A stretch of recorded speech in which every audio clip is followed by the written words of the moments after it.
It is a big day, and today we have the opportunity to exercise one of the most important rights as an American citizen. And though many Americans voted early, voters are still heading to the polls in record numbers today.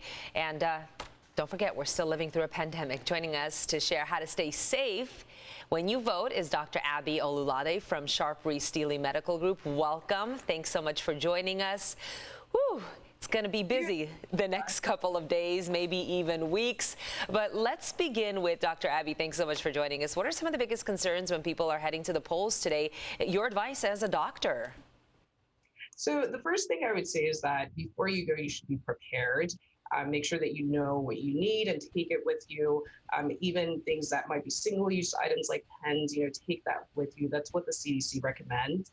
And be prepared for possibly inclement weather. If it's rainy, a lot of these polling places have been moved outside, so just be prepared for that. Make sure that you bring your mask, bring your hand sanitizer so that you can perform hand hygiene both before you go in and when you come out of the polling place, and keep your distance when you're there. The rule now is really, because nobody wants to infringe on anyone's rights, if you don't wear a mask, don't want to wear a mask, you don't have to when you go and vote, because some of these places are going to be offering outdoor polling. So if you're not going to wear a mask, what is your advice? Well, my advice is always that you should wear a mask. We know that this is something that really, really is important to reduce the spread of COVID. And we know that we want to continue to keep the numbers down and still be able to keep businesses as open as possible. So even if it's not required, we certainly hope that everyone still wears their mask. And you should also keep your distance. So try to keep distance, which is also an important part of this as well. Yeah, do what you do on a regular basis, right? Stay safe. So COVID, it really isn't our only safety concern this election, Dr. Abby. People are suffering from anxiety. What are you hearing from your patients? Yes, I've heard, from my dear patients on all sides of the political spectrum that they have been anxious in the weeks leading up to this, even and certainly the days leading up to this. So it's important to realize that you're not alone in this. Everything is happening with that backdrop of the COVID pandemic, which we have all been living through for the past several months. So everything can always seem amplified, any unpleasant emotion.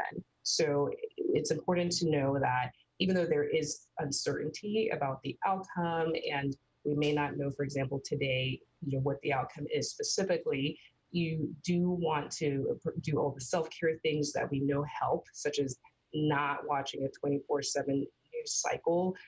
Watching local news on intervals, I think, is always helpful. You are all preparing for this. I saw you post a binder with all your reading and preparation. Make sure that you're exercising, yoga, meditation, do things that are distracting your brain from it. If you're going to talk to your friends and family about things, then try to have a civil discourse, and have patience, because, we may not know what the outcome is. For a while. Yeah. I'm on the front lines, really, of this. So for me, sometimes when you and I talk, you're like, hey, Stella, have you taken a break? Because you need a break, because I'm so into this 24/7. The average person really isn't, but we should all self-care. Take a moment, step away, take some time to really just kind of relax. Stop thinking about it. Absolutely. I mean, yes, it's definitely very important. Try to shut off the things that might be triggering for you. Take a deep breath, take it one day at a time. Maybe not have conversations with your friends that become heated as well. Dr. Abby, thank you so much for joining us. We're going to try to take some of your advice, and we hope our viewers do as well, because it's so important to just take a little breather. We're going through so much as a nation right now. Absolutely. Absolutely. Thank you so much for having me. Thanks so much, as always.